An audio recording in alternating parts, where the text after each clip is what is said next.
دختر رسول اکرم صلی اللہ علیہ وآلہ وسلم زوجات امیر المومنین علی بن ابی طالب بادر حسین پہ بلند تر سلوات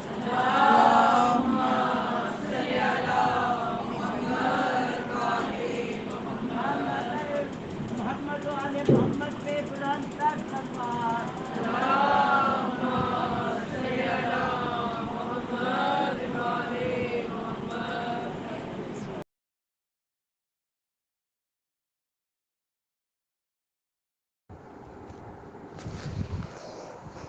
اعوذ باللہ من الشیطان اللعین الرجیم بسم اللہ الرحمن الرحیم الحمد للہ الذی خلق اللیل والنہار بقوتہ ومیز بینہما بقدرتہ وجعل لکل واحد منہما حدا محدودا وامدا ممدودا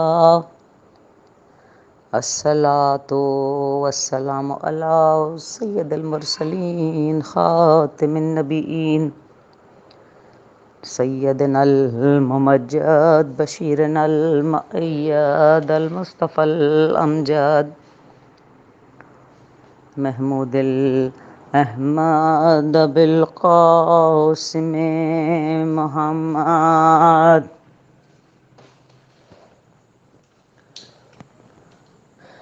وصاحب الدعوة النبوية والصولة الحیدریہ والعصمة الفاطمیہ والحلم الحسنیہ والشجاعة الحسینیہ والصبر السجادیہ والآثار الباقریہ والمحاصر الجعفریہ والعلوم الکاظمیہ والحجج الرضویہ والجود التقویہ والنقاوة النقویہ والہیبة العسکریہ والغیبة الالوہیة القائم بأمر اللہ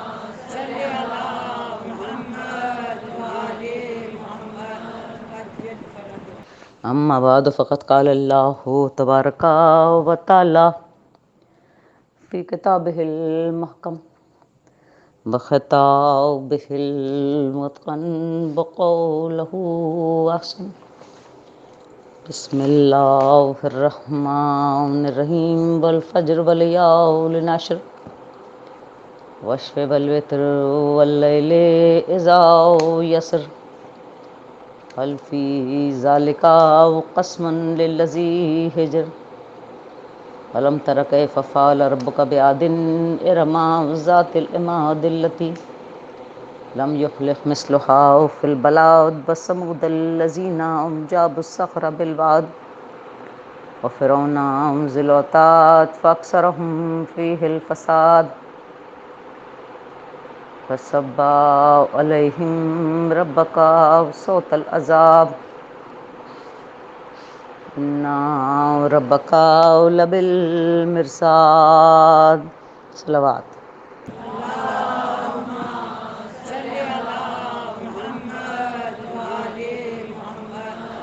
عزیزان گرامی، یہ سال کا محرم اور اس سے پیشتر کے چند ماہ اہل تشیع کے لیے کافی سخت گزر رہے ہیں۔ سرکاری مشینری ایک عجیب طرح سے اہل تشیع کے اسپیس کو بہت زیادہ گھٹا رہی ہے۔ تاریخ میں پاکستان کی پہلی مرتبہ نظر امام جعفر صادق علیہ السلام پر ایف آئی آر، گھر میں مجلس برپا کرنے پر ایف آئی آر،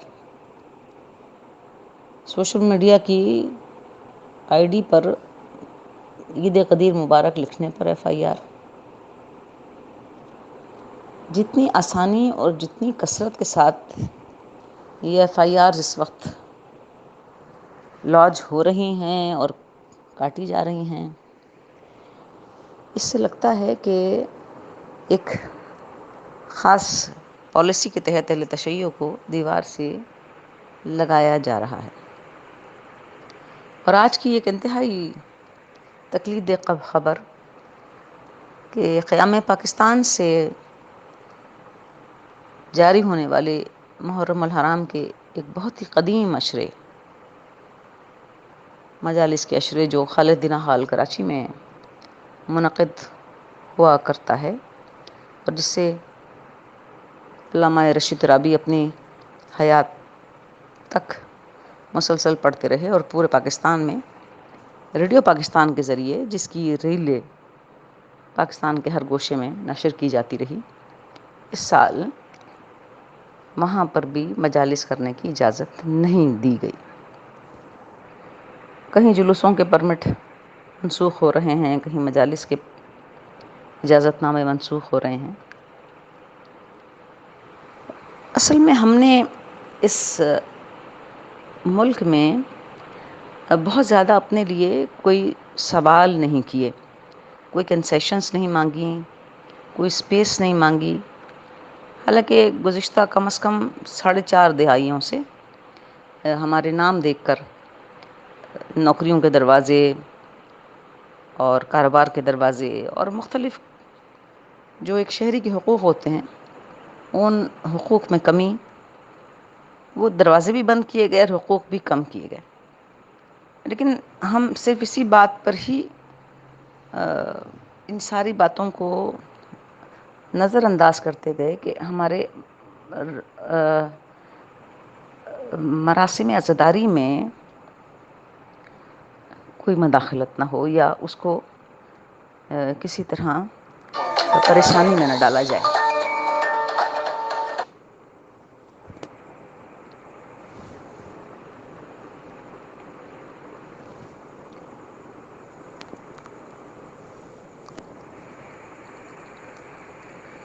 لیکن بہرحال یہ ایک بہت ہی الارمنگ سچویشن ہے، اور وہ لوگ جو ملت کی لیڈرشپ کا دعویٰ کرتے ہیں، یہ ان کے لیے ایک ٹیسٹ ہے کہ وہ سر جوڑ کر بیٹھیں اور اس کے بعد کوئی لائحہ عمل بنائیں کہ کم از کم مراسم عزاداری جو ہیں وہ اس پر اس طرح براہ راست حملے نہ ہوں۔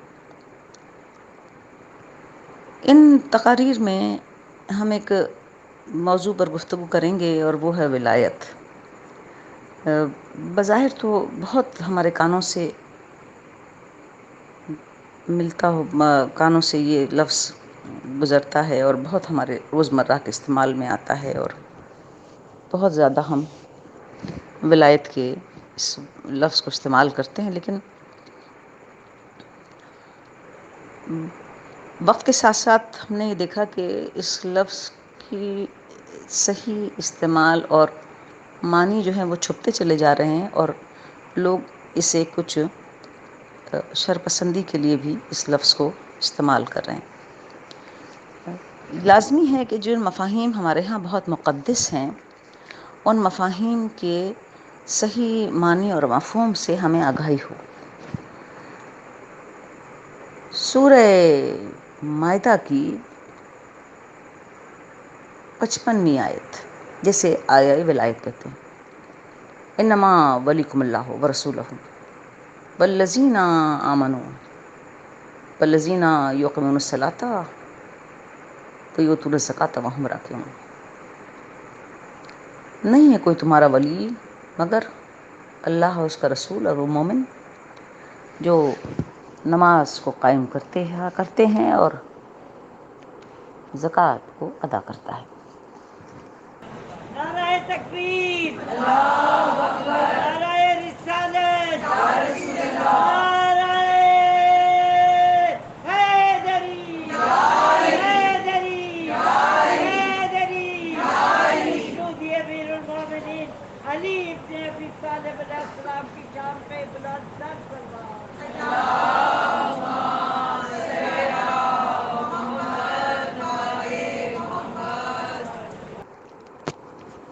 سلسلہ ولایت جو اہل تصوف میں بھی رائج ہوا، اس کی بنیاد یہی آیت بنی۔ اہل سنت کے مشہور معروف عالم سیوطی نے اپنی تفسیر در منصور میں جناب ابن عباس سے روایت کی، امیر المومنین پیغمبر کی مسجد میں حالت رکوع میں تھے اور سائل نے سوال کیا اور آپ نے ہاتھ بڑھا کر وہ انگوٹھی جو آپ کے ہاتھ میں تھی وہ سائل کو خیرات کر دی۔ سائل مسجد سے باہر نکلا خوشی کے عالم میں۔ پیغمبر نے پوچھا کہ یہ تمہیں کہاں سے ملی؟ تو اس نے جناب امیر کی طرف اشارہ کیا اور کہا کہ وہ جو رکوع میں ہے۔ اس وقت اس آیے مبارکہ کا نزول ہوا۔ علامہ امینی نے اپنی معرکۃ الآراء کتاب الغدیر، جو انہوں نے حدیث غدیر پر 11 جلدوں میں لکھی، اس میں کم از کم 20 اہل سنت کی معرکۃ الآراء احادیث اور تاریخ کی کتابوں کا ذکر کیا، جس میں اس شان نزول اس آیت کی جناب علی مرتضیٰ کے لیے بیان کی گئی۔ زمخشری نے، فخر الدین رازی نے عبداللہ بن سلام اور جناب ابو ذر سے روایت کی کہ جب یہ آیت نازل ہوئی تو ہم نے پیغمبر سے کہا کہ پیغمبر، ہم نے اپنی آنکھوں سے دیکھا کہ علی حالت رکوع میں اپنی انگوٹھی خیرات کر رہے ہیں۔ طبری نے بھی اپنی تاریخ میں اس کی یہی شان نزول لکھی۔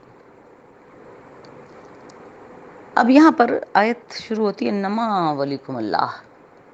اب یہ لفظ انما جو ہے یہ خود ایک غور طلب لفظ ہے۔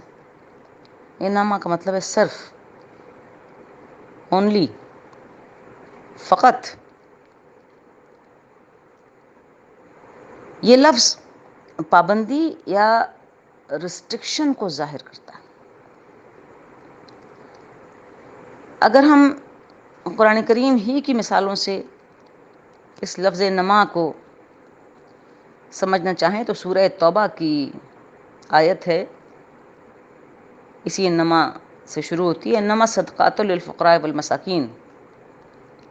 صدقات فقط فقراء اور مساکین کے لیے، فقط، انما صرف، انما اونلی۔ اسی طرح سورہ انبیاء کی ایک آیت ہے، ارشاد ہوتا ہے قل انما یوحی الیہ، انما الہکم الہ واحد، کہ آپ کہہ دیجئے کہ انما یوحی الیہ، صرف مجھ پر وحی آتی ہے، فقط مجھ پر وحی آتی ہے، وہ الہکم الہ واحد، اور فقط وہی خدا ہے جو خدا واحد ہے۔ اسی طرح اس آیت میں انما ولیکم اللہ ورسولہ، تو کوئی تمہارا ولی نہیں ہے، فقط تمہارا ولی اللہ ہے، ورسولہ، اس کا رسول صرف تمہارا ولی ہے، والذین آمنوا، اور وہ جو ایمان لایا، یقیمون الصلاۃ ویؤتون الزکوٰۃ، جو صلاۃ کو قائم کرتا ہے اور زکوٰۃ کو ادا کرتا ہے، وہم راکعون، اس وقت جب وہ حالت رکوع میں ہوتا ہے۔ تو یہاں پر بھی ریسٹرکٹ کیا ولایت کو تین اشخاص کے، تین ہستیوں کے درمیان میں، ایک خدا کی ہستی ہے، ایک پیغمبر کی ہستی ہے، اور ایک اس صاحب ایمان نمازی کی ہستی ہے جو حالت رکوع میں زکوٰۃ ادا کرتا ہے۔ اس ولایت کا تذکرہ سورہ کہف میں بھی ہوا اور ارشاد ہوا ہونا لکا الولایۃ للہ الحق ہوا خیر ثوابا و خیر عقبا۔ حقیقت تو یہ ہے کہ سچی اور حق پر مبنی ولایت اور سرپرستی تو فقط اللہ کے لیے، وہی خدا جو حق ہے، وہ ثواب کے اعتبار سے بھی بہتر ہے کہ خدا ہی کو ثواب دینے کا اختیار ہے اور حق پہنچتا ہے، وہ خیر عقبا، اور آخرت اور عاقبت کے اعتبار سے بھی اسی میں خیر ہے، کیونکہ عاقبت کی خبر کے خیر کے معاملے میں بھی خدا کی طرف سے جو خیر ہے اس کے علاوہ کسی خیر کا تصور نہیں کیا جا سکتا۔ قرآن کریم میں کچھ 35 مقامات ہیں جہاں لفظ ولی کا استعمال ہوا، اور لفظ ولایت کے جہاں بھی معنی استعمال ہوئے ان میں جو پریڈومیننٹ معنی ہیں وہ ہیں تصور محافظت، سرپرستی، guardianship, absolute security, absolute look after, absolute محافظت، اور ایسی مطلق سرپرستی اور محافظت صرف انسان کی نہیں ہے بلکہ ساری کائنات کی ہے، اور یقینی طور پر یہ خدا ہی کا حق ہے۔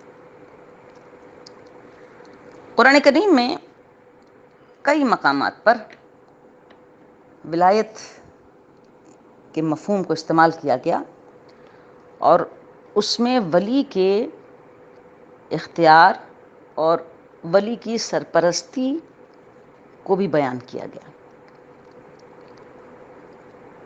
جیسے کہ ارشاد ہوا کہ ہجرت کے موقع کے اوپر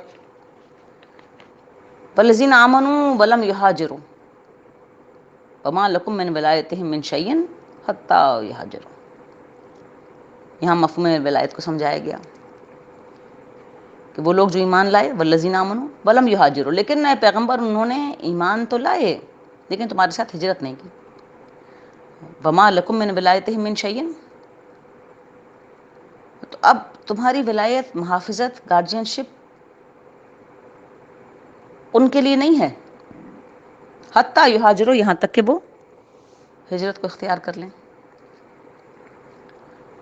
یعنی حفاظت، محافظت اس گروہ کے لیے ہے جو ایک پورے پیکیج کے ساتھ آ رہا ہے، یعنی کہ انہوں نے ایمان بھی لائے اور پیغمبر کے اس گروہ میں بھی شامل ہوئے اور اس سفر ہجرت کو بھی اختیار کیا اور پیغمبر کے ہم رکاب رہے، ان کا ساتھ نہ چھوڑا، تو ان کے لیے یہ ولایت ہے، یعنی محافظت ہے، ان کے لیے سیکیورٹی ہے، سرپرستی ہے، گارجین شپ ہے۔ لیکن وہ لوگ جو فقط ایمان لا کر وہیں رہ گئے مکے میں اور پیغمبر کے ساتھ انہوں نے ہجرت اختیار نہیں کی، ان کے لیے کہا کہ وما لکم من ولایتہم من شیء، آپ کی وہ سرپرستی اور محافظت ان کے لیے نہیں ہے حتیٰ یہاجروا، یہاں تک کہ وہ ہجرت کر لیں، یعنی وہ اس فولڈ میں آئیں، اس گروہ میں شامل ہو جائیں، آپ کے ہم رکاب ہو جائیں، تب آپ کی محافظت اور آپ کی سرپرستی ان کے لیے۔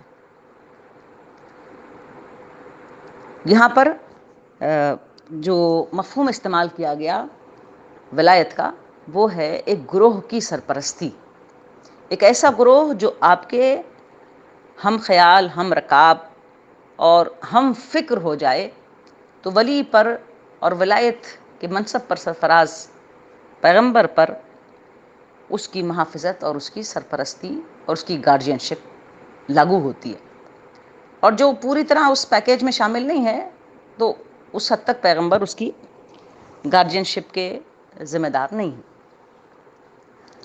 پھر قرآن مجید میں ایک اور مقام پر سورہ نساء میں اس ولایت کے مفہوم کو زیادہ ایک بلند مقام اور حیثیت سے پہچنوایا گیا۔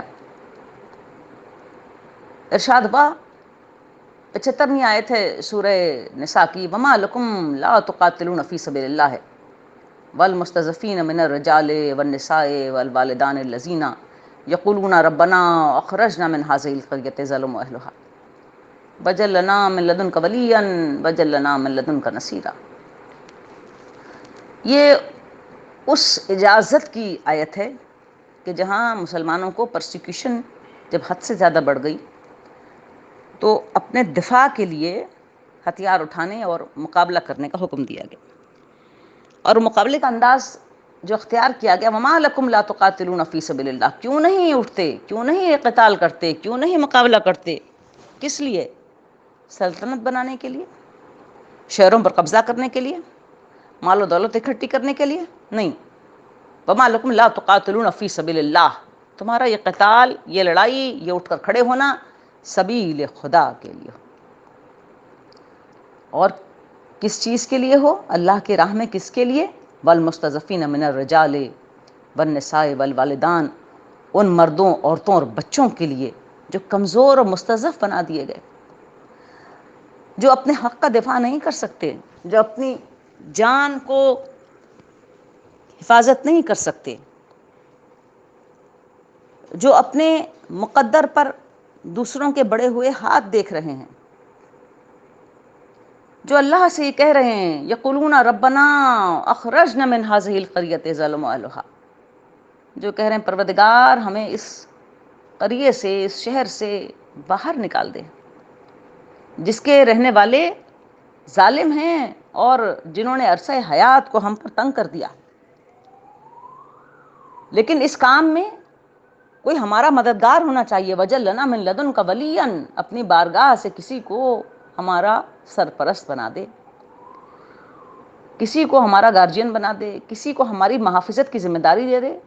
وجعل لنا من لدنک نصیرا، اور کسی کو ایسا مقرر کر دے جس کے ذریعے سے ہمیں فتح اور نصرت اور کامیابی حاصل ہو جائے. دیکھیے، ولایت کے کنسیپٹ میں یہ ایک بہت ہی اہم نقطہ ہے کہ جہاں ولی اور ولایت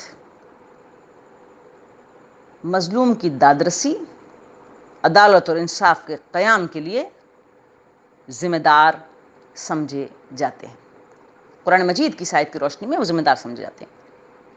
آپ یہ دیکھیے کہ ہم جب بھی امام آخر الزمان کا تذکرہ کرتے ہیں تو ہم یہ کہتے ہیں کہ جب آپ کا ظہور ہوگا بحکم خدا تو زمین ظلم سے زمین کو صاف کر دیا جائے گا، عدل کے جھنڈے لہرا رہے ہوں گے، حقداروں کو حق ملیں گے. ہم یہ نہیں کہتے کہ ان کے آنے سے بہت عالیشان عمارتیں تیار ہو جائیں گی، بہت اکنامک ایکٹیویٹی ہوگی، بہت نئے نئے باغ اور بہت ٹیکنالوجی میں ترقی ہو جائے گی. ہم ہمیشہ ایک محکم اور بہت ہی کلیئرٹی کے ساتھ ایک ہی بات کرتے ہیں، اور وہ بات یہ ہے کہ ان کے آنے سے زمین سے ظلم ختم ہو جائے گا، عدل اور انصاف کا دور دورہ ہو جائے گا. یعنی ہم ان کے ظہور میں مظلوم کی دادرسی دیکھتے ہیں، عدالت اور انصاف کا قیام دیکھتے ہیں. اور قرآن مجید سورہ نساء کی ان آیات میں یہی کہہ رہا ہے وَجَعَلْ لَنَا مِن لَدُنْكَ وَلِيًّا وَجَعَلْ لَنَا مِن لَدُنْكَ نَصِيرًا، کہ وہ کمزور، مستضعف عورتیں، مرد اور بچے اس بات کی تمنا کرتے ہیں کہ وہ ظلم کی قریوں سے نکال لیے جائیں، وہ ظالموں کے پنجوں سے چھڑا لیے جائیں. اور چھڑانے کے لیے وہ اللہ سے کہتے ہیں کہ ہم اپنی طرف سے کسی کو ہمارا محافظ، ہمارا ولی بنا، کسی کو ہمارا نصیر قرار دے. یعنی ولایت کی ذمہ داری ہے عدالت اور انصاف کے لیے اس کی کوششیں اور اس کی ایک جہد مسلسل ہو، اور ولایت کا تصور عدالت اور انصاف کے ساتھ ہو. اچھا، ایک بہت ایک اہم بات ہے کہ ایک عرصے تک اہل تشیع میں ایک یہ کانسیپٹ رائج رہا ہے کہ ہمارے ہاں جہاد اسی وقت فرض ہوگا جب امام موجود ہوں گے، کیونکہ ولی جو ہے، امام جو ہے، وہی جہاد کی اجازت دینے کا اور جہاد کو لیڈ کرنے کا اسی کے پاس اختیار. اب اس کانسیپٹ کے رواج کی وجہ سے بہت سارے چیلنجز جو ہیں وہ ایکیومولیٹ ہو گئے، اور ایسا لگا کہ جیسے اہل تشیع اپنا دفاع بھی نہ کر پائیں گے، کیونکہ وہ جہاد کے بارے میں کچھ ہماری اس طرح کی جو ہمارے لیے ہم نے اپنے لیے ایک ریسٹرکشنز سی کھڑی کر رکھی تھی. اسی تناظر میں کہ مظلوم مردوں، عورتوں اور بچوں کو ظالموں کے چنگل سے چھڑایا جائے، ولایت فقیہ کا ایک تصور ایوالو کیا گیا کہ اگر جب تک امام کا ظہور نہیں ہوتا تو کیا اس وقت تک مستضعفین جو ہیں وہ ظلم کے پنجوں سے باہر نہیں نکل سکیں گے.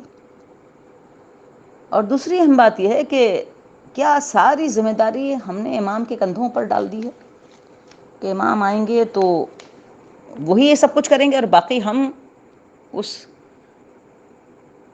ظہور کا فقط انتظار کریں گے، اور ہمیں اس ظہور کے لیے کوئی تیاری نہیں کرنی چاہیے، یا زمین کو یا ماحول کو یا سچویشنز کو سازگار نہیں بنانا چاہیے. تو درحقیقت یہ ولایت فقیہ، یعنی فقیہ کی ولایت، اس کی سرپرستی، اس کی گارڈینشپ، اس کی محافظت، یہ ایک نیا کانسیپٹ تشیع میں ایوالو ہوا، اور جس کا مقصد مظلومین جہاں کے لیے مضبوط لوگوں کا اٹھ کر کھڑا ہونا، اور ان مظلومین جہاں کو ظالموں کے پنجوں سے چھڑانا ہے. اور اس کی مینیفیسٹیشن آپ اس وقت مڈل ایسٹ میں دیکھ رہے ہیں کہ کہاں کہاں پر مظلومین جہاں کی حفاظت کے لیے ولایت فقیہ کے اس کانسیپٹ پر جمع ہونے والے اور مجتمع ہونے والے لوگ جو ہیں وہ کس طرح مقابلہ کر رہے ہیں. تو یہ بھی درحقیقت ظہور امام کی تیاری ہے، اور اس ظہور سے جہاں ہم ایک الٹیمیٹ سیلویشن دیکھتے ہیں، ایک الٹیمیٹ خوشی اور ایک الٹیمیٹ انسان کے لیے نجات ہمیں جس ظہور کے اندر نظر آتی ہے. تو ایک مطلب تو ولایت کا یہ سمجھ میں آیا کہ گروپ جو آپ کے ساتھ ہے، آپ کے فکر پر کنورٹڈ ہے، اس کی محافظت اور اس کی گارڈینشپ اور اس کی سرپرستی آپ کے ہاتھ میں. اور دوسرا یہ مفہوم ہمیں سورہ نساء سے پتہ چلا کہ عدالت اور انصاف کو قائم کرنا، مظلوم کی دادرسی کرنا، اور اس ظلم کے پنجوں سے چھڑانے کے لیے راہ خدا کا اور سبیل خدا کا قتال کرنا، یہ بھی ولایت کی ذمہ داری. پھر قرآن مجید نے اس سے بھی آگے بڑھ کر مفہوم ولایت کو ایکسپلین کیا، اور سورہ مریم میں ارشاد فرمایا کہا یا انسوات ذکر و رحمت رب کا عبدہ زکریا وَإِذْ نَادَى رَبَّهُ نِدَاءً خَفِيًّا قَالَ رَبِّ إِنِّي وَهَنَ الْعَظْمُ مِنِّي وَاشْتَعَلَ الرَّأْسُ شَيْبًا وَلَمْ أَكُنْ بِدُعَائِكَ رَبِّ شَقِيًّا وَإِنِّي خِفْتُ الْمَوَالِيَ مِنْ وَرَائِي وَكَانَتِ امْرَأَتِي عَاقِرًا فَهَبْ لِي مِن لَّدُنكَ وَلِيًّا يَرِثُنِي وَيَرِثُ مِنْ آلِ یعقوب. جناب زکریا کا تذکرہ ہو رہا ہے، اور زکریا ایک ولی کا سوال کر رہے ہیں اللہ کی بارگاہ میں. سوال کا طریقہ کیا ہے؟ کہا یا انسوات ذکر و رحمت رب کا عبدہ زکریا، کہ خدا کی رحمت کے ساتھ تذکرہ کرو اس کے بندے زکریا کا. اذ نادى ربه نداء خفيا، جب وہ آہستہ آہستہ خفیہ طریقے پر اپنے اللہ کو پکار رہا تھا اور کہہ رہا تھا قال رب انی وهن العظم منی، پروردگار کبھی ایسا نہیں ہوا کہ میں نے تیری بارگاہ میں ہاتھ پھیلائے ہوں، سوال کیا ہو اور میرے سوال کو رد کر دیا گیا ہو، میں نے دعا کی ہو اور میری دعا قبول نہ ہوئی ہو، میں نے کچھ مانگا ہو اور تو نے عطا نہ کیا ہو. فاشتعل رأس شیبا وَلَمْ أَكُنْ بِدُعَائِكَ رَبِّ شَقِيًّا. اب جب کہ میرے بال سر کے سفید ہو گئے اور اس طویل عمر میں وَلَمْ أَكُنْ بِدُعَائِكَ رَبِّ شَقِيًّا، میں نے کبھی نہیں دیکھا کہ تو نے کبھی خالی ہاتھ لوٹایا ہو، کبھی تیری عطا میں کمی ہوئی ہو، کبھی تو نے میرے سوال کو رد کر دیا ہو. اب یہ دیکھیے کہ جناب زکریا کس طرح اللہ کو اس کی عطا، اس کی برتری، اس کی عظمت، اس کے دینے کو کس طرح کلٹیویٹ کر رہے ہیں، اور پوری تاریخ کو دہرا رہے ہیں، مانگنے کی اور دینے کی، پکارنے کی اور جواب کی، سوال کی اور عطا کی. اور نہیں وہ اتنی تاریخ جس میں ان کے سر کے بال سفید ہو گئے. اب یہ ساری تاریخ دہرا کر جہاں کہیں نہ نہیں ہوئی اور مسلسل ہاں ہاں ہاں عطا عطا عطا ہے. اس سارے ریفرنس کو اللہ کے سامنے پیش کر کے اپنے سوال کو جب رکھتے ہیں تو ایک عجیب سوال ہے. انی خفت الموالی من ورائی وکانت امراتی آخرا. پروردگار میں چاروں طرف ایک خوف کا منظر دیکھتا ہوں. مجھے ایسے لوگوں نے گھیر رکھا ہے، ایسا ماحول ہے، ایسی بدنیتی ہے کہ جس سے مجھے خوف محسوس ہوتا. یہ چاروں طرف پھیلے ہوئے لوگ یہ خوشی کا نہیں، خوف کا باعث ہیں. یہ لوگ تو ہیں لیکن ان میں سے کوئی میرا اپنا نہیں ہے. مجھے اس میں سے اپنائیت کی بو بھی نہیں نظر آتی. اور چونکہ اپنائیت کی بو نظر نہیں آتی کیونکہ میں نے ان کے اندر بدنیتی دیکھ لی. وکانت امراتی آخرا. ایسے میں اگر میں کسی اپنے کو تلاش کروں تو اپنا تو میرا اپنا ہی ہوگا، یعنی میرا بیٹا ہی ہوگا.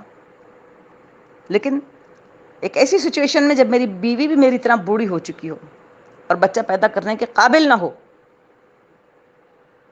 اور چاروں طرف سے مجھے بدنیت اور موقع پرست اور نقصان پہنچانے والے لوگ نظر آ رہے ہوں، میری تیری بارگاہ میں یہ استدعا ہے فہب لی من لدنک ولیا، تو مجھے اپنی بارگاہ سے کوئی ولی دے. یرثنی و یرث من آل یعقوب، جو میرا بھی وارث ہو اور آل یعقوب کا بھی وارث ہو.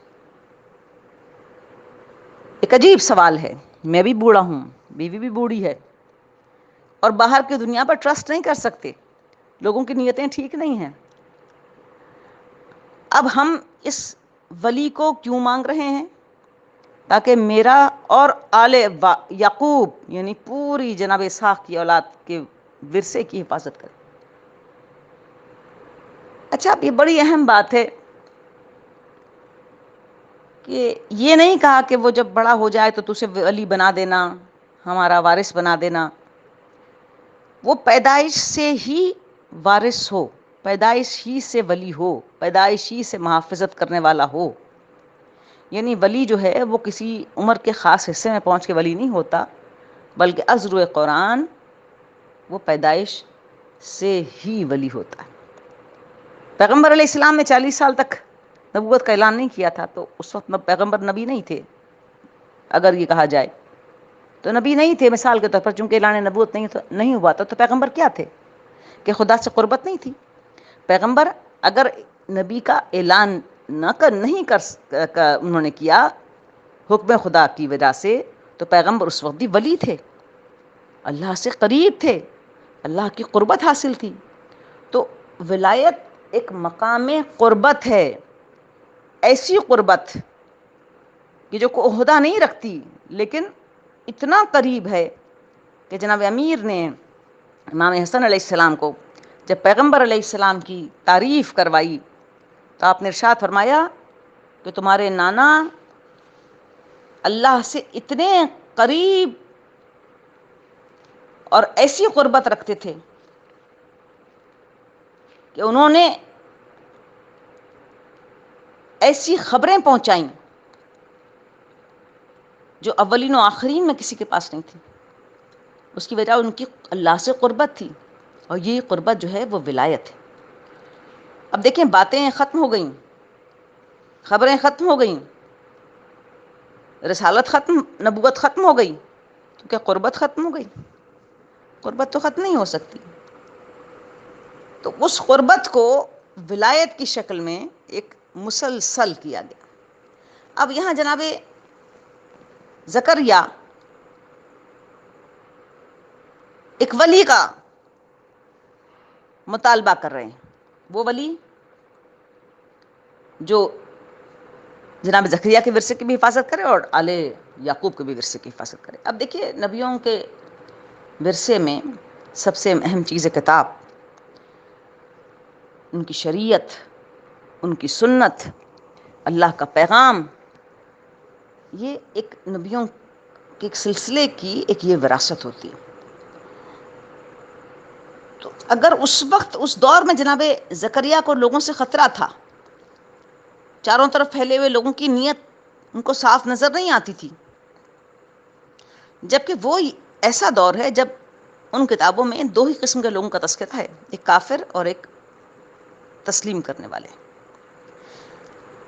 یہ تیسرا گروہ جو نفاق کا ہے، یہ صرف پیغمبر علیہ السلام کے دور میں اس تیسرے گروہ کو آئیڈینٹیفائی کیا قرآن مجید نے، ورنہ پہلے آپ ساری کتابیں اور شریعتیں اٹھا کر دیکھ لیجئے، دو ہی گروہ ہیں، انکار کرنے والا اور قبول کرنے والا گروہ۔ یہ صرف پیغمبر اسلام کی شریعت اور آپ کے پیریڈ میں ہے کہ انکار کرنے والا بھی ہے اور اقرار کرنے والا بھی ہے اور درمیان والا بھی ہے، اور اسے لفظ منافق سے یاد کیا گیا، اور قرآن کریم میں پورا ایک سورہ منافقون کے نام سے پیغمبر علیہ السلام پر ریویل کیا گیا۔ تب اس دور میں بھی جب انکار کرنے والا اور اقرار کرنے والا فقط دو تھے، تب بھی جناب زکریا کو لوگوں کی نیتیں ٹھیک نہیں لگتی تھیں، اور وہ اس بات سے ڈرتے تھے کہ ورثہ تباہ ہو جائے گا، یعنی شریعت، کتاب، پیغام الہی جس منصب اور جس مقصد کے لیے بھیجا گیا، وہ سارا کا سارا جو ہے وہ ڈسٹرب ہو جائے گا، اور یہ لوگ جو گھات لگائے بیٹھے ہیں اس میں کوئی نہ کوئی رد و بدل اور تبدیلی کر دیں گے، اس کی پیورٹی کے اندر کوئی نہ کوئی ان کی طرف سے رکھنا پڑ سکتا ہے۔ تو انہوں نے اللہ کی بارگاہ میں ایک ولی کی خواہش کا اظہار کیا، اور ولی بھی کیسا؟ جو اپنا خود کا بیٹا ہو۔ انہوں نے اڑوس پڑوس ادھر ادھر کے لوگوں پر تکیہ نہیں کیا، دوستوں اور ان کے دوستوں پر تکیہ نہیں کیا، اور تکیہ اگر کرنا چاہا تو کہا کہ فَهَبْ لِي مِن لَدُنْكَ وَلِيًّا، اگرچہ کہ میری بیوی بوڑھی ہے، اگرچہ کہ میرے بال سفید ہو چکے ہیں، اگرچہ کہ میری ہڈیاں کمزور ہو چکی ہیں، تو مجھے ولی دے، ایسا بیٹا جو منصب ولایت پر، یعنی حفاظت، محافظت، گارڈینشپ کے پر پیدائش کے ساتھ اس پر موجود ہو، اور وہ ولی میری اور آل یعقوب کی وراثت کی حفاظت کرے۔ اب جناب زکریا کو تو اپنے ورثے کا اتنا خیال ہے، جبکہ آل یعقوب میں پیرلل بہت سارے پرپیچول نبی آتے رہے، ایک کے بعد دوسرا، دوسرے کے بعد تیسرا۔ تب اگر ہم سارے نبیوں کو دیکھیں تو سوائے دو انبیاء کے باقی سارے کے سارے آل یعقوب میں ہیں، جناب ابراہیم کی اولاد میں سے۔ تو جناب اسماعیل کی اولاد نے، آل اسماعیل میں صرف ایک اسماعیل اور جناب پیغمبر علیہ السلام۔ اچھا، اب جناب پیغمبر علیہ السلام کے سلسلے کو تو قیامت تک چلنا تھا، تو جو آل اسحاق کا ایک شارٹ پیریڈ ہے اور جس میں پرپیچول پیغمبر آ رہے ہیں، ایک کے بعد دوسرا، دوسرے کے بعد تیسرا، تیسرے کے بعد چوتھا، سینکڑوں پیغمبرس میں، اس کے باوجود ان کو اس بات کی فکر ہے اور خدشہ ہے کہ چیزیں ڈسٹارٹ ہو جائیں گی، اپنی اصلی شکل کھو بیٹھیں گی، لوگ اس کے اندر ملاوٹیں کر دیں گے، خطرہ ہے، اس کی حقیقی ایسنس باقی نہیں رہے گی۔ تو پیغمبر اسلام کو کیا، ان ساری باتوں سے پیغمبر آزاد تھے، پیغمبر کو ایسا کوئی خطرہ نہیں تھا، پیغمبر کو ایسی کوئی فکر نہیں تھی۔ کیا پیغمبر یہ سمجھتے تھے کہ سارے لوگ بہت نیک، بہت اعلیٰ، بہت دین سمجھنے والے، بہت میچور، اور پچھلی تمام امتوں سے بہت اعلیٰ درجے پر فائز ہیں، لہٰذا ان سے کسی قسم کی خیانت اور بددیانی کا تصور نہیں کیا جا سکتا؟ اگر ایسا ہے تو پھر قرآن مجید نے منافق کی ایک اصطلاح کو کیوں استعمال کیا؟ سورہ منافقون کو کیوں استعمال کیا؟ سورہ حجرات نے کیوں کہا کہ عرب تمہارے پاس آتے ہیں، کہتے ہیں کہ ہم ایمان لائے، ان سے کہو تم ایمان نہیں اسلام لائے؟ کیوں کہا کہ ان کے دلوں میں نفاق ہے؟ قرآن مجید کی پرپیچول آیات ہیں، وہ ساری اس وقت دہرانے کا چونکہ وقت نہیں ہے، تو یہ کیوں کہا؟ اس کا مطلب یہ ہے کہ پیغمبر کو تو اس سے بڑا چیلنج تھا، کیونکہ آپ کا ورثہ قیامت تک چلنا ہے، اور قیامت تک آنے والے لوگوں کو اس ورثے سے فائدہ اٹھانا ہے۔ تو پیغمبر یعنی زکریا پیغمبر تو اللہ سے ولی مانگتے ہیں کہ دے حفاظت کے لیے، اور یہاں پیغمبر اسلام کو اللہ ولی دیتا ہے دین کی حفاظت کے لیے۔ انما ولیکم اللہ، اور کس مقام پر لے جا کر انما ولیکم اللہ ورسولہ والذین آمنوا، کوئی ولی نہیں ہے لیکن خدا، اس کا رسول، اور وہ جو ایمان لاتا ہے، اقام الصلاۃ کے فریضے کو انجام دیتا ہے، وَيُؤْتُونَ الزَّکاۃَ وَهُمْ رَاکعُونَ، اور ایسے میں وہ زکوٰۃ دیتا ہے جب وہ حالت رکوع میں ہے۔ تو خود اللہ کی طرف سے ایک ولی عطا کیا گیا، عنایت کیا گیا۔ اچھا، اب یہاں پر ایک بہت اہم بات ہے کہ ایک حدیث ہے پیغمبر علیہ السلام کی، جو اس موقع پر میں اس محافظت کے حوالے سے اور اس حفاظت کے حوالے سے یا اس ولایت کے کانسیپٹ کے حوالے سے یہ حدیث پیش کرنا بہت اپروپریٹ ہے کہ اس وقت اس حدیث کے متعلق بات کی جائے۔ پیغمبر علیہ السلام، یہ حدیث اہل سنت کی معرکۃ الآراء کتابوں کے اندر یہ حدیث موجود ہے، تقریباً ساری معرکۃ الآراء حدیثی کتابوں کے اندر یہ حدیث موجود ہے۔ ابو سعید خدری سے اس کی روایت ہے کہ انہوں نے کہا کہ ہم ایک روز پیغمبر کی مسجد میں تھے اور پیغمبر علیہ السلام اپنے کسی زوجہ کے حجرے سے مسجد کے اندر تشریف لائے،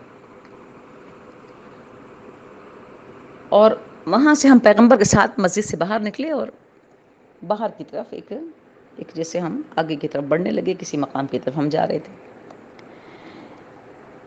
کہ پیغمبر کے جوتے کا تسمہ ٹوٹ گیا۔ پیغمبر نے وہ جوتا جناب علی مرتضیٰ کو پکڑا دیا اور جناب علی وہیں پر بیٹھ کر اس جوتے کو گاڑنے لگا۔ ہم پیغمبر کے ساتھ باتیں کرتے کرتے آگے بڑھ گئے، یہاں تک ایک جگہ پر پیغمبر ٹھہر گئے اور آپ پیغمبر نے ارشاد فرمایا کہ میرے بعد میری امت پر بڑے سخت چیلنج ہوں گے، اور جس طرح میں نے تنزیل قرآن پر کفار سے جنگیں لڑیں، اسی طرح میری امت میں سے ایک شخص قرآن کریم کی اس تعبیل یعنی اس کی امپلیمنٹیشن پر جنگیں لڑے گا۔ اب دیکھیے دونوں میں کامن فیکٹر کیا ہے؟ قرآن۔ پیغمبر نے جنگیں لڑیں قرآن کے نزول کو اسٹیبلش کرنے کے لیے جو کفار قریش نہیں مانتے تھے، اور پیغمبر کہہ رہے ہیں کہ اب جب کہ قرآن پڑھ کر سنا دیا، لوگوں کو رٹوا دیا، قاریان قرآن ہو گئے، اب ایک ایسا وقت بھی آنے والا ہے کہ اس قرآن کو مسلمانوں ہی کے معاشرے میں نافذ کرنے کے لیے جنگیں کرنی پڑیں گی، اور میرے ہی گروہ میں سے ایک شخص اس فریضے کو انجام دے گا۔ یعنی پیغمبر کے پاس بھی اور اس فریضہ انجام دینے والے شخص کے پاس بھی جو کامن فیکٹر ہے وہ قرآن ہے۔ پیغمبر تنزیل قرآن پر اور وہ شخص تعویل قرآن پر، یعنی ادھر بھی حفاظت قرآن ہے اور ادھر بھی حفاظت قرآن۔ تو ابو سعید خدری کہتے ہیں کہ ایک شوق پیدا ہوا سب کے اندر کہ پوچھیں کہ آخر وہ کون ہے۔ جناب ابو بکر ہمارے ساتھ تھے اور انہوں نے کہا کہ یا رسول اللہ کیا وہ میں ہوں؟ پیغمبر نے کہا لا۔ اچھا، عام طور پر پیغمبر لا کا لفظ نہیں استعمال کرتے تھے کیونکہ لا ایک بہت سخت لفظ ہے، ایک دم جیسے کہتے ہیں کہ ایک اسٹاپیج، ایک دم روکنے والی بات ہے۔ پیغمبر کوئی نہ کوئی مائلڈ لفظ استعمال کیا کرتے تھے، لیکن یہاں پر پیغمبر نے بڑی کیٹیگوریکلی کہا لا۔ جناب عمر فاروق بھی ساتھ تھے ہمارے، انہوں نے کہا پیغمبر کیا وہ میں ہوں جو تعویل قرآن کے لیے جنگ کروں گا؟ آپ نے کہا لا۔ تو ان کا آخر وہ کون ہے؟ تو پیغمبر نے اشارہ کیا وہ جو میرے جوتے سی رہا ہے۔ ہم سارے خوشی سے دوڑے جناب علی مرتضیٰ کے پاس اور مبارکباد دی اور کہا کہ یا علی، آپ کو مبارک ہو کہ آپ وہ ہیں جو تعویل قرآن پر جنگ کریں گے۔ ابو سعید خدری کہتے ہیں کہ جناب علی مرتضیٰ نے ہماری طرف دیکھا اور مسکرا دیے، اور ایسا محسوس ہوا جیسے علی کو تو یہ بات پہلے سے پتہ تھی۔ ابھی کتنی اہم بات ہے کہ وہ کامن فیکٹر، وہ ورثہ جو قیامت تک چلنا ہے، جو کلام الہی ہے، اس کی تنزیل اگر پیغمبر اس پر کھڑے ہیں ڈٹ کر، تو اس کی تعویل پر علی مرتضیٰ ڈٹ کر کھڑے ہوئے۔ اب یہاں پر پلٹ کر سورہ مریم کی ان آیات کی طرف آئیے کہ جہاں جناب زکریا نے اس گروہ سے ایک خوف کا اظہار کیا تھا، ان کی نیتوں پر شک کیا تھا، ان کی طرف سے نقصان پہنچنے کے اندیشے کا اظہار کیا تھا۔ انی خفت الموالی من ورائی، چاروں طرف وہی لوگ ہیں جن سے مجھے خوف آتا ہے۔ تو پھر آخر پیغمبر کے بھائی نے 3 جنگیں جن سے لڑیں، جن کے لیے پیغمبر نے کہا کہ وہ تعویل قرآن کی جنگیں ہیں، کیا ان سے خوف نہیں تھا؟ کیا ان کی نیتوں پر شک نہیں تھا؟ کیا ان کی طرف سے اس معاملے پر، تعویل قرآن پر، جو کیا منشائے پیغمبر کے علاوہ وہ کچھ چاہتے تھے کہ جس کے لیے تعویل کی جنگیں جناب علی مرتضیٰ کو لڑنی پڑیں؟ تو کیا یہ اتنے ہی خوفزدہ کرنے والے لوگ نہ تھے جتنے جناب زکریا کو خوفزدہ کرنے والے لوگ موجود تھے؟ اب یہ 3 جنگیں لڑی جناب علی مرتضیٰ نے، 3 جنگیں، جمل، صفین اور نہروان، اور تینوں جنگوں پر پیغمبر علیہ السلام نے اپروول دی، اور تینوں جنگوں پر اپروول کس بات پہ دی کہ علی مقام حق پر ہوں گے، اور جو بھی علی کے مقابلے پر ہوگا وہ حق پر نہیں ہوگا۔ تینوں جنگوں کو پیغمبر نے تعویل قرآن کی جنگ قرار دیا، تینوں جنگوں کو پیغمبر نے اپنی بارگاہ سے اپروو کیا اور اس پر حقانیت و صداقت کی مہر لگائی۔ ابھی کتنی حیرانی کی بات ہے، مارکے ہوئے نہیں، واقعہ ہوا نہیں، لڑائیاں ہوئی نہیں، سچویشن کریٹ ہوئی نہیں، کانفلکٹ پیدا ہوا نہیں، اور پیغمبر علیہ السلام پہلے سے آنے والی جنگوں، مارکوں، واقعوں اور کانفلکٹس کی بات کر کے ان کا فیصلہ سنا رہے ہیں کہ وہ فیصلہ یہ ہوگا کہ علی ان تمام کانفلکٹس میں، ان تمام جنگوں میں، ان تمام لڑائیوں کے اندر علی جو ہے وہ مقام حق پر ہوں گے۔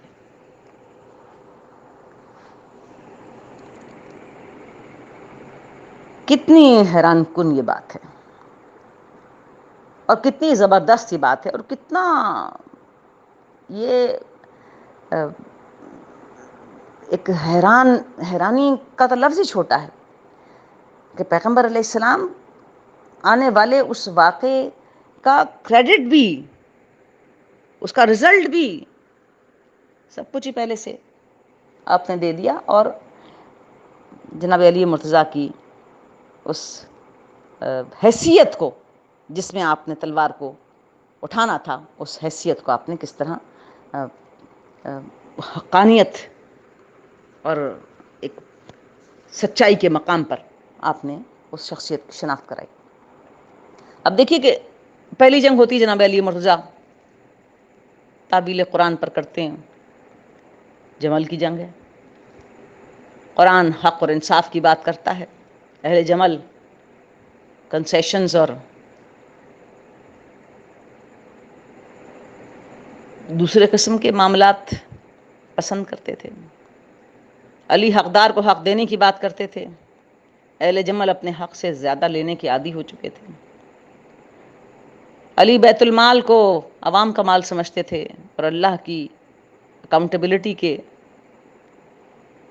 پر یقین رکھتے تھے، اہل جمل اسے ایلیٹ کا مال سمجھتے تھے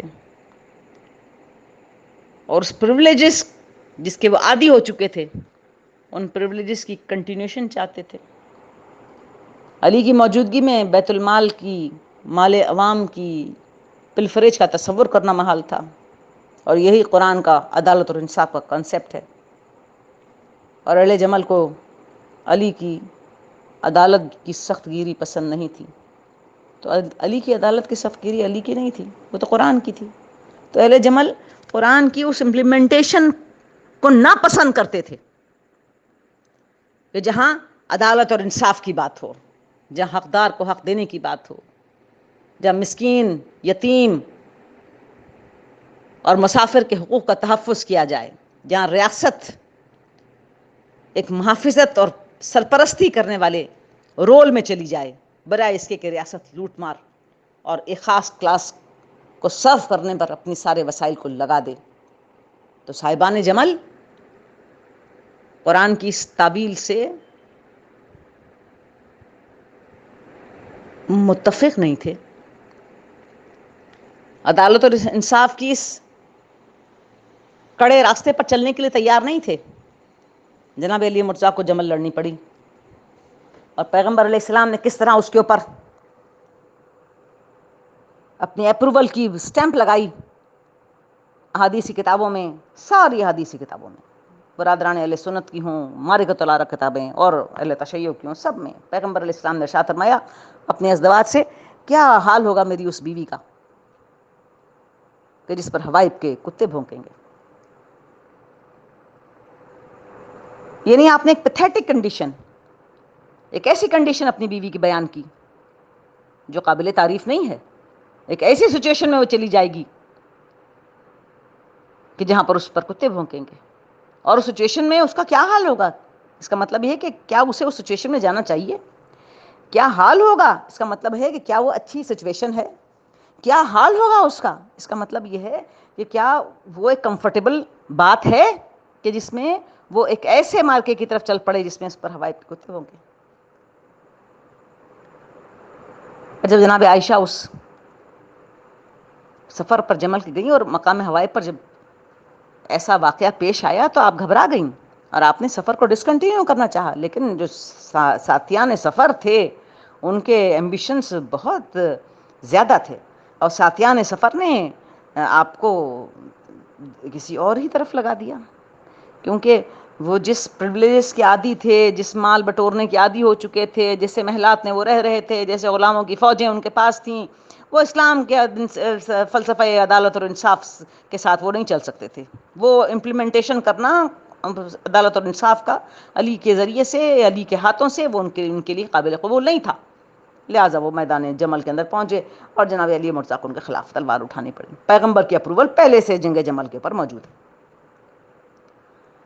دوسری جنگ صفین کی، یہ وہ لوگ ہیں جنہوں نے جناب علی مرتضیٰ سے کی بیعت ہی نہیں کی تھی، اور یہ بھی قسط اور عدل کے دشمن تھے. اب اس جنگ کے بارے میں پیغمبر علیہ السلام کے اپروول، پیغمبر کا صحابی عمار یاسر اور جناب عمار کے ماں باپ کے بارے میں پیغمبر علیہ السلام نے ارشاد فرمایا کہ خدا نے مجھ سے وعدہ کیا ہے کہ یاسر اور سمیہ کا مقام جنت میں ہوگا. اور دو مقام ہیں تاریخیں کہتی ہیں. ایک بار مسجد نبوی کی تعمیر ہو رہی تھی اور سب اصحاب پتھر اٹھا اٹھا کے لاتے تھے. جناب عمار جوش ایمانی سے ایک کی بجائے دو پتھر اٹھا کے لاتے تھے. اور دوسرا موقع تاریخیں اور احادیث کی کتابوں میں جو بیان کیا گیا وہ جنگ خندق کا ہے کہ جب خندق کھودی جا رہی تھی اور اس کی فورٹیفیکیشن ہو رہی تھی تو تب بھی جو ہے وہ اصحاب جو ہے وہ پتھر اٹھا اٹھا کے لاتے تھے. اور جوش ایمانی سے جناب یاسر ایک کی بجائے دو پتھر اٹھا کے لاتے تھے. کمزور نحیف اور دو دو پتھروں کو اٹھانا. پیغمبر نے دیکھا کہ عمار دو پتھر اٹھا کر لا رہے ہیں. آپ ان کے پاس گئے، ان کے سر اور ان کے داڑھی کے خاک اور دھول کو اپنے ہاتھوں سے صاف کیا اور فرمایا اے فرزند سمیہ، تجھے ایک باغی جماعت قتل کرے گی جنہیں تو جنت کی طرف بلا رہا ہوگا اور وہ تجھے دوزخ کی طرف آواز دے رہے ہوں گے. اور جناب عمار یاسر قتل ہوئے ہیں صفین میں. اور جس وقت صفین کے لیے لشکر اکٹھا کرنے کے لیے کی مہم پر آپ چلے تھے جناب عمار یاسر، تو امام حسن علیہ السلام کو آپ نے ساتھ لیا اور آپ امام حسن علیہ السلام کو ممبر کے سب ٹاپ جو پوزیشن ہوتی ہے اس پر بٹھاتے تھے اور خود لاسٹ اسٹیپ پر بیٹھتے تھے. اور امام علی علیہ السلام کے لیے لشکر کو آپ اکٹھے کرتے تھے. اور امام حسن علیہ السلام کو آپ نے جیسے یعنی ولی ولایت کے اس مقام اور منصب کو آپ نے کس طرح اس کی آپ کو جو آپ کو ریکگنیشن تھی اور جو آپ کو اس کی انڈرسٹینڈنگ تھی اس مقام کی کہ جو آپ فرزند پیغمبر کو جو ولی خدا تھا اس کو اس مقام پر بٹھا کر، حالانکہ عمر کے حساب سے جناب عمار 93 ایئرس کے تھے جس وقت آپ جنگ صفین لڑنے کے لیے گئے. تو آپ کیا لڑنے کے لیے گئے تھے؟ تلوار آپ اس عمر میں کیا اٹھاتے، لڑائی کیا کرتے، جنگ کیا کرتے. لیکن بات یہ ہے کہ اپنی بوڑھی ہڈیوں کو بنی امیہ کی تلواروں کے سامنے ڈال کر آپ نے پیغمبر کی اس حدیث کو سچا ثابت کر دیا کہ عمار تجھ پر باغی جماعت تجھے قتل کرے گی، تو انہیں جنت کی طرف بلا رہا ہوگا، وہ تجھے دوزخ کی طرف بلا رہے ہوں گے. تو یہ صفین کا فیصلہ پیغمبر نے صفین سے پہلے کر دیا کہ علی کے مقابلے پر آنے والی جماعت باغی جماعت ہے اور یہ وہ ہیں جو جہنم کی طرف دعوت دینے والے لوگ. اس سے بڑی اپروول کیا چاہیے تھی پیغمبر کی. تیسری جنگ نیروان کی، اس کی بھی پیغمبر کی اپروول ہے. پیغمبر نے فرمایا کہ ہمارے مسلمانوں میں سے ایک گروہ ایسا ہوگا جو دین سے اس طرح نکل جائے گا جیسے کمان سے تیر نکل جاتا ہے، اور یہ بدترین لوگ ہوں گے، اور انہیں ہمارے گروہ کی یعنی گروہ مسلمانوں کی بہترین جماعت انہیں قتل کرے گی. جناب امیر نے اور پھر پیغمبر نے ارشاد فرمایا کہ ایک نشانی بتائی اس جماعت کے مقتولین میں سے کہ جب تم ایسے اس جماعت میں ایک ایسے مقتول کو دیکھو کہ جس کا ایک ہاتھ میوٹیلیٹڈ ہو یعنی ٹوٹا پھوٹا سا ہو اور صحیح طرح گروتھ اس ہاتھ کی نہ ہوئی ہو، اور اس ہاتھ کی جگہ گوشت کا لوتھڑا لٹک رہا ہو، اور اس گوشت کے لوتھڑے پر سر کے یا داڑھی کے بالوں کی طرح بال ہوں، اور وہ اس جماعت کے مقتولین میں تمہیں نظر آئے، تو یہ اسی وقت سمجھنا کہ یہی وہ جماعت ہے کہ جو دین سے اسی طرح نکل گئی جیسے تیر کمان سے نکل جاتا ہے، اور یہ بدترین لوگ ہیں جو مسلمانوں کی جماعت کے اندر تھے۔ جب نیروان کی لڑائی ختم ہو گئی اور لاشیں دیکھنے لگے تو جناب امیر نے کہا کہ وہ اس لاش کو تلاش کرو کہ جس کی یہ خصوصیات جناب پیغمبر نے بتائی تھیں۔ تو لوگ ایک گروپ گیا، دوسرا ٹولیوں میں لوگ لاشوں کو، اتنی ساری لاشیں دیکھتے تھے اٹھا پٹک، اور کہا کہ نہیں ابن امیر المومنین، ہمیں تو ایسی کوئی لاش نہیں نظر آ رہی۔ اب جب وہ لاش نظر نہ آئی تو پھر لوگوں میں چمگوئیاں شروع ہوئیں کہ بھئی وہ نمازیں پڑھنے والے لوگ تھے، قاریان قرآن تھے، اور یوں تھے اور وہ تھے، اور کہیں ہم نے غلط لوگوں کو تو مسلمانوں کے گروہ میں سے قتل نہیں کر دیا۔ ایک لوگ شیکی ہو گئے۔ جناب امیر المومنین خود اٹھے، اور اس کے بعد آپ نے لاشوں کو ہٹانا شروع کیا، اور جب کافی سارے لاشیں آپ نے ہٹائیں تو بہت نیچے کی طرف دبی ہوئی وہ لاش نظر آئی جس کے متعلق پیغمبر نے ارشاد فرمایا تھا کہ وہی میوٹیلیٹڈ ہاتھ، اس کے ہاتھ کی گروتھ ہی نہیں ہوئی تھی، وہ ہاتھ کی جگہ گوشت کا لوتھڑا تھا، اس لوتھڑے پر سر یا داڑھی کے بالوں کے اتنا بال اگے ہوئے تھے۔ جناب علی مرزا نے لوگوں سے کہا کہ نکالو اس لاش کو باہر۔ جب لاش نکال کر لوگوں کے سامنے رکھی تو آپ نے نعرہ تکبیر بلند کیا اور کہا کہ صدق اللہ و رسولہ، خدا بھی سچا ہے، اس کا رسول بھی سچا ہے۔ تو یہ تیسری جنگ تھی جناب علی مرتضیٰ کی، جس کی اپروول اور علی کی حقانیت پر سٹیمپ پیغمبر علیہ السلام اس معرکے سے پہلے لگا چکے تھے۔ تو کون ہے علی؟ پیغمبر نے ارشاد فرمایا کہ میں نے تنزیل پر لڑائی لڑی، علی تعویل قرآن پر لڑائی لڑیں گے۔ دونوں کے اندر کامن فیکٹر کیا تھا؟ قرآن، وراثت نبوت، وراثت اسلام، یہ کامن فیکٹر ہے جس پر جناب علی مرتضیٰ نے وہی خدمات انجام دیں تنزیل کے لیے پیغمبر علیہ السلام نے انجام دی تھی۔ اب دیکھیے کہ یہ ولایت اہل تشیع میں یہ عقیدہ ہے ہمارا کہ جناب علی مرتضیٰ کے بعد ان کے بیٹے ولایت کے منصب پر ہیں، اور یہاں تک کہ ہمارا 12واں ولی کا ظہور ہوگا تو دنیا عدل سے بھر جائے گی اور ظلم ختم ہو جائے گا۔ امام حسین علیہ السلام اور امام حسن علیہ السلام کا بھی ایک اس رسپانسبلٹی کے حوالے سے، جسے ہم ولایت کی رسپانسبلٹی یا پیغمبر کے ورثے کی حفاظت کے حوالے سے اگر بات کریں تو پیغمبر کا کیا ورثہ ہے؟ کتاب پیغمبر کا ورثہ ہے، کلمہ پیغمبر کا ورثہ ہے، کعبہ پیغمبر کا ورثہ ہے، نماز پیغمبر کا ورثہ ہے۔ یعنی اگر آپ انٹلیکچل ورثے کی بات کریں تو یہ ساری چیزیں پیغمبر کے انٹلیکچل ورثے کے اندر، اور یہ سارے ورثے جو ہیں بنی امیہ اقتدار اور طاقت میں صفین سے جب نکلے ہیں تو بہت زیادہ طاقتور ہو گئے، اور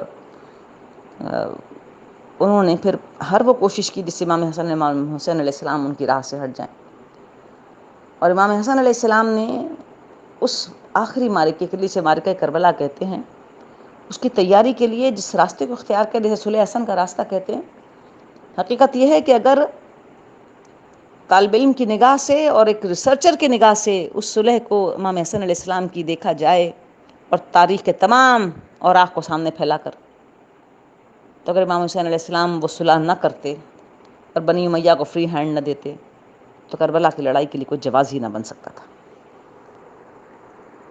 اور جس وقت امام حسین علیہ السلام نے تلوار اٹھائی اور آپ کربلا کی تحریک کے لیے آگے بڑھے، تو اس وقت اسلام کے ورثے کے ساتھ جو کھلواڑ ہو رہا تھا، علی حسین کس کے بیٹے ہیں؟ اس علی کے جس نے تعویل قرآن پر ایک لمحے کی بھی غفلت نہ کی تلوار اٹھانے میں، تو امام حسین علیہ السلام کیسے، امام حسن علیہ السلام کیسے غفلت کرتے تھے؟ چھوٹی چند باتیں صرف میں بڑے بڑے اہل سنت کے عظیم علماء کی کتابوں سے آپ کے سامنے بتا دوں کہ ایک اوورآل دین کے ساتھ کھلواڑ کس قسم کا شروع ہو چکا تھا۔ امام نسائی لکھتے ہیں کہ زیاد بن ابیہ لیٹ کر نماز پڑھواتا تھا، ابن حجر نے اسد الغابہ میں حجر بن عدی کے قتل کے واقعے کو لکھا اور کہا کہ ہجر کی جب زیاد سے لڑائی ہوئی، اور لڑائی کی بنیاد کیا تھی؟ نمازوں کے اوقات. فجر کی نماز کا وقت ظہر میں مل جاتا تھا، اور ظہر کا عصر میں، اور عصر کا مغرب میں، اور مغرب کی نماز عشاء تک چلی جاتی تھی، اور حاکمان وقت جو ہے وہ نمازوں کے ساتھ کھلواڑ کرتے تھے. تو زیاد کو جب نماز کا وقت بہت زیادہ گزر رہا اور نماز نہیں ہو رہی، تو جناب حجر بن عدی اس پر ناراضگی کا اظہار کرتے تھے، اور ایک روز انہوں نے مجمع سے اٹھ کر کنکریاں ماری زیاد کو کہ تم کون سا دین لے کر آئے ہو؟ کیا وہ تمہارا دین اور پیغمبر کا دین مختلف ہے کہ جس میں نمازوں کے اوقات تک تم نے تلف کر کے رکھ دیے؟ بس یہیں پر زیاد نے جناب حجر بن عدی کے خلاف مقدمہ بنایا، اور جناب حجر بن عدی قتل کر دیے گئے. وہ ایک مقدمے کی طویل تفصیل ہے جو کسی اور موقع پر آپ کے سامنے رکھی جائے گی. یعنی اس بات کے مطالبے پر کہ نمازیں درست طریقے پر اپنے اوقات کے اندر انجام دی جائیں، جو رسول کا طریقہ ہے اور سنت ہے، اس پر لوگ قتل کر دیے گئے. کون قتل؟ اور قتل مقتول بھی کون ہے؟ صحابی رسول. پھر مشہور و معروف کتاب حدیث البخاری نے کتاب الصلاۃ میں لکھا کہ بنی امیہ نے اونچی آواز سے تکبیر کہنے کے رواج کو ختم کر دیا تھا. پیغمبر علیہ السلام بلند آواز سے تکبیر پڑھتے تھے، ان کا نہیں بند کرو اس کو.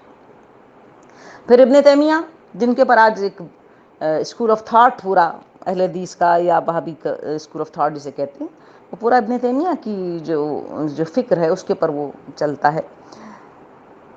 ابن تیمیہ نے لکھا کہ رکوع کے بعد سیدھا کھڑا ہونا اور دوران دو سجدوں کے درمیان میں جو بیٹھتے ہیں اور اونچی آواز سے اللہ اکبر تکبیر پڑھتے ہیں، تو بنی امیہ نے ان ساری باتوں کو نمازوں سے باہر نکال دیا تھا. اور وہ بہت زیادہ دیر اور تاخیر کیا کرتے تھے نمازوں میں. اچھا، پھر ایک صرف یہاں تک ہی نہیں، بلکہ ابن حجر نے جب بخاری کی شرح لکھی فتح الباری، تو انہوں نے یہاں تک لکھا کہ لوگ خوف کے مارے، چونکہ احتجاج کرنا جناب حجر بن عدی کے قتل کا منظر سامنے تھا، دیکھ چکے تھے، اور کئی لوگ اس طرح قتل ہو چکے تھے، تو لوگ بیٹھے بیٹھے اشاروں سے نماز پڑھ لیا کرتے تھے، کیونکہ بنی امیہ کو نمازوں کے اوقات کو تلف کرنے کی عادت پڑ چکی تھی. پھر ایک مشہور صحابی ہیں پیغمبر کے، یہ ابو داؤد کے اندر یہ واقعہ درج ہے، ابو ایوب انصاری کے بارے میں. کون ابو ایوب انصاری؟ وہ جن کے ہجرت کے بعد پیغمبر، جن کے گھر پر قیام کیا، جنہوں نے اپنا گھر پیغمبر کو قیام کے لیے پیش کیا. ابو ایوب انصاری مصر میں تھے، اور آپ نے مصر کے گورنر عقبہ بن عامر کو کہا کہ تم نمازوں کو ان کے درست اوقات سے تلف کرتے ہو اور بہت تاخیر کرتے ہو، اور پیغمبر کی اس کے بارے میں سخت احادیث ہیں. تو اس نے نہایت ہی بے رخی سے جواب دیا کہ ہم ذرا مصروف رہتے ہیں. پھر صحیح مسلم میں کتاب الجمعہ میں بڑی ہی حیران کن یہ حدیث، یہ واقعہ لکھا ہوا ہے کہ بنی امیہ کو جناب امیر سے اتنی شدید دشمنی تھی کہ جو نماز جمعہ میں جو صورتیں جناب علی مرتضیٰ پڑھتے تھے، ان صورتوں کے پڑھنے پر پابندی لگا دی تھی. اب آپ کون سی صورتیں پڑھتے تھے؟ سورہ جمعہ پڑھتے تھے، سورہ منافقون پڑھتے تھے. تو یہ صورتیں بنی امیہ نے پڑھنے پر پابندی لگا دی. اچھا، اب جناب علی مرتضیٰ اپنے خوشی اور اپنے خواہش سے پڑھتے تھے. در حقیقت جناب علی مرتضیٰ پیغمبر کی جو ہے پیروی میں پڑھتے تھے، پیغمبر پڑھا کرتے تھے. اچھا، جب مروان گورنر تھا مدینے کا، اسے کہیں مدینے سے باہر جانا ہوا، تو اس نے جناب ابو ہریرہ کو قائم مقام گورنر کر دیا. اچھا، اب جناب ابو ہریرہ نے جمعہ کی نماز پڑھائی، تو انہوں نے اسی طرح سورہ منافقون اور سورہ جمعہ کی تلاوت کر دی. تو بنی امیہ کے چیلے اٹھ کر کھڑے ہو گئے اور انہوں نے کہا کہ ہیں ابو ہریرہ، تم نے وہ صورتیں پڑھ دی جو علی پڑھتے تھے؟ تو ابو ہریرہ نے حیران ہو کر کہا کہ یہ تو صورتیں رسول پڑھتے تھے، تو علی وہی صورتیں پڑھتے تھے جو رسول پڑھتے تھے، اور میں نے وہی کچھ پڑھا جو رسول پڑھتے تھے. تو نہیں، اس حد تک دشمنی علی اور اولاد علی میں بنی امیہ آگے بڑھ گئے تھے کہ قرآن جو پیغمبر کا لایا ہوا تھا، اس قرآن کی صورتوں سے دشمنی کر لی تھی کہ چونکہ یہ صورتیں علی مرتضیٰ پڑھتے ہیں، لہٰذا میں ان صورتوں کو نہیں پڑیں گے. تو اب اس سچویشن میں آپ یہ سوچئے کہ جیسے امام حسین علیہ السلام گھر بیٹھ جائیں اور باہر ہی نہ نکلیں اور اس کے بعد جو بدی میاں کرتے رہیں انہیں کرنے کا موقع دیں, تو پھر آپ نے تو اس ورثے کی حفاظت کا حق ادا نہ ہوتا اگر امام حسین علیہ السلام خاموش رہتے. امام حسن علیہ السلام نے صلح کر کے گراؤنڈ کریٹ کیا, ایک پوری طرح ان کی ساری ان کی حرکات, ان کی سکنات, ان کے ظلم اور ان کی ہر چیز کو اشکار کیا. اور سب سے بڑے ان کا وہ جو قتل قصاص کا جو ایک ڈھونگ انہوں نے رچایا تھا اس کو بے نقاب کر کے رکھ دیا. تو امام حسین علیہ السلام سے جب سوال بیعت ہوا تو اس کے جواب میں آپ نے جو کچھ کہا بڑا خوبصورت جواب ہے آپ کا. آپ نے کہا کہ نحن اہل بیت النبوہ و مختلف الملائکہ و معدن الرسالہ. ارے ہم سے مانگتا ہے بیعت؟ ہم ہیں نا رسالت کے کان, ہم ہیں نا جہاں پر ملائکہ آتے ہیں, ہم ہیں نا اہل بیت محمد, ہم ہیں نا اہل بیت رسول, ہم ہیں نا اہل بیت رسالت. ہمارے گھر میں فرشتے آتے ہیں, ہمارے گھر میں کتاب اتری, ہم سے تم نے اسلام سیکھا. اس بات کا میں زیادہ حقدار ہوں کہ میری بیعت کی جائے یا جیسے کہ تم کہہ رہے ہو کہ مجھے بیعت کر لینی چاہیے؟ اب یہ دیکھیے کہ امام حسین علیہ السلام نے ان چند جملوں میں جو ریزالو اپنا دکھایا کہ بیعت کس کی ہونی چاہیے, سربراہی کس کی قبول کرنی چاہیے, گارجین شپ کس کی ہونی چاہیے, محافظت میں کس کے جانا چاہیے, جو اہل بیت نبوت ہو, معدن رسالت ہو, مختلف الملائکہ ہو. اور جب بہت سارے خطوط آپ کے پاس آئے اہل کوفہ کے, جن میں سے ایک خاص خط جو جناب سروع قضائی نے لکھا اور جناب مسلم ابن اوسجا, جناب حبیب نے مظاہر کی جس پر دستخط ہے, سلمان بن سروع قضائی کی طرف سے لکھا ہوا خط, اس پر ایسے مومنین کے دستخط تھے, اور خود سلمان بن سروع قضائی پیغمبر کے صحابی تھے. اس میں انہوں نے ایک طویل خط ہے کہ جس میں ان حالات کا تذکرہ کیا اور کہا کہ اللہ نے ہمیں ان سے چھٹکارا دلایا, آپ تشریف لائیں تو ہم آپ کے پیچھے ریلی کریں, جماعت بنیں, اور اس کے بعد ہم اس ظلم کے نظام کو ختم کریں. تو امام حسین علیہ السلام نے بہت مختصر اس خط کا جواب لکھا کہ امام وہی ہوتا ہے جو کتاب خدا کے مطابق فیصلہ کرتا ہے, اپنی جان کو مرضی خدا کا اسیر کر دیتا ہے, اور اپنے آپ کو خدا کے سامنے جواب دہ تصور کرتا ہے. ان 3-4 جملوں سے امام حسین علیہ السلام نے اس پورے خط کا جواب دے دیا تھا. اور ان جملوں کے اندر آپ نے اس مقام ولایت اور مقام امامت کی شناخت کرائی تھی کہ وہ دنیا سے قربت سے زیادہ ان کی خدا کے ساتھ قربت ہے, اور دنیا کے معاملات سے زیادہ وہ خدا کے معاملات کی حفاظت کرنے کے لیے اپنے آپ کو جواب دہ اور رسپانسبل سمجھتے ہیں. جناب مسلم کو بھیجا اپنے کوفے کی طرف, اور خود خط کا جواب آپ نے دے دیا. مسلم نے امام حسین علیہ السلام کے لیے لوگوں سے بیعتیں لینی شروع کی, ایک ماحول بن گیا کوفے میں, اور ادھر گورنر تبدیل ہو گیا. رات کے اندھیرے میں ابن زیاد اپنے ایک دستے کے ساتھ کوفے کے اندر داخل ہوا, اور اب کوفے والوں میں یہ ایک شوق تھا, ایک انگزائٹی تھی کہ امام حسین علیہ السلام تشریف لا رہے ہیں, امام حسین علیہ السلام تشریف لا رہے ہیں, کسی بھی لمحے امام حسین علیہ السلام کوفہ آ سکتے ہیں. تو جیسے ہی انہوں نے دروازے پہ کوفے کی فصیل کے اوپر ایک گروہ کو دیکھا, اور جو سر سے پیر تک نقابوں میں اور 2 شالوں کے اندر تھا, وہ سمجھے کہ شاید یہی وہ گروہ امام حسین علیہ السلام ہے جس کے وہ منتظر, انہوں نے دروازوں کو کھول دیا. یہ ابن زیاد کا گروہ ان 2 شالوں کو چھپائے, اپنے آپ کو چھپائے ہوئے, وہ نقابوں کو ڈالے ہوئے اس مجمع سے گزر کر دارالامارہ میں داخل ہو گئے. اور دارالامارہ میں داخل ہو کر انہوں نے وہ خاص قبیلوں کے جو سربراہان اور جو معززین شہر, ان کے ساتھ ساتھ یہ سمجھ کر کہ امام حسین علیہ السلام کی آمد ہوئی ہے اور ہم ان کی خدمت میں حاضر ہو رہے ہیں, جتنے لوگ ساتھ آئے تھے وہ جیسے اندر داخل ہوئے دارالامارہ کے دروازوں کو بند کرا دیا اور منہ سے نقاب نوچ کر پھینک دی. اب لوگوں نے آنکھیں سامنے کیا دیکھا؟ زیاد, عبید اللہ ابن زیاد, وہ ظالم جس کا باپ اور اس کے ظلم کو کوفے والے اس طرح چکھ چکے تھے جس طرح غذا کو چکھا جاتا ہے. ابھی تک ان کے اذہان, ان کے دہن اس ظلم کی کڑواہٹ کو محسوس کرتے تھے. جب انہوں نے اپنے سامنے ابن زیاد کو دیکھا تو بس سمجھی کہ سارا کھیل ہی پلٹ چکا تھا. اور پھر وہ ان معززین شہر کو کوفے کی فصیل پر لے گیا, سب کے پیٹھ کے پیچھے تلواریں تھیں, اور کہا اس مجمع کو چھاٹ دو, جو مسلم کے لیے کھڑا ہوا ہے. جب پیٹھ پر تلواریں رکھی ہوئی ہوں تو بہت کم لوگ، بہت کم، ہر آدمی حجر بن عدی نہیں ہوتا، ہر آدمی مسلمہ تمار نہیں ہوتا، پھر ان ساروں سے اوپر ہر آدمی حسین ابن علی نہیں ہوتا، اور نہ کوئی مسلم بن عقیل ہوتا ہے. تو لوگوں نے، وہ سارے بڑے بڑے لوگ گرفتار ہو گئے. سلمان بن سروع قضائی گرفتار، مختار گرفتار، سارے بڑے بڑے نامی گرامی لوگ جو امام حسین اسلام کو خط لے کر بلانے والے، سب کے سب گرفتار ہو گئے. کسی کا گھر جلا دیا، کسی کے ہاتھ پیر کاٹ دیے، کسی کو زندانوں میں پھینک دیا. 24 گھنٹوں میں وہ چالیں چلیں کہ مجمع چھٹ گیا. مسلم مسجد میں تھے، آگ کے پیچھے نماز کی صفیں تھیں. مجمع چپکے چپکے نکلنے لگا، لوگ جوق در جوق بھاگنے لگے. اسی مجمع میں جناب مسلم کے بچے بھی کسی صف میں تھے. جب انہوں نے مجمع کو جاتے ہوئے دیکھا تو چھوٹے بچے تھے، وہ بے خیالی میں اس مجمع کے پیچھے ہی نکل گئے. بچے باپ سے جدا ہو گئے، باپ بچوں سے چھوٹ گیا. اب جناب مسلم اپنی اس کشمکش میں تباہ کے گھر، اور پھر وہ فوجوں سے لڑائی اور دار الامارہ کی چھت پر مسلم کا سر تن سے جدا ہونا، بلکہ وصیت کرنا جناب مسلم کی عمر 7 سے کہ میرے ساتھ 2 بچے ہیں، وہ سجدہاں میں کہیں کھو گئے ہیں، انہیں ڈھونڈ کر ان کی ماں کے پاس مدینے پہنچا دے.